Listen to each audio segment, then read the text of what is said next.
southwest of Iran is home to the oldest Armenian church in the world, called Kara Kilisa, means the black church, where black stones were used in the process of building them.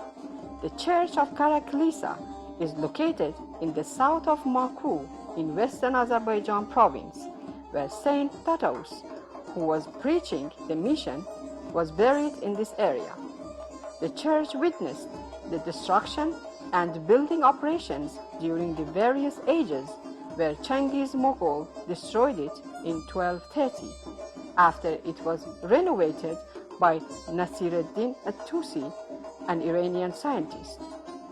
Following the earthquake in 1319, it was damaged and Saint Zechariah reconstructed it in 1329.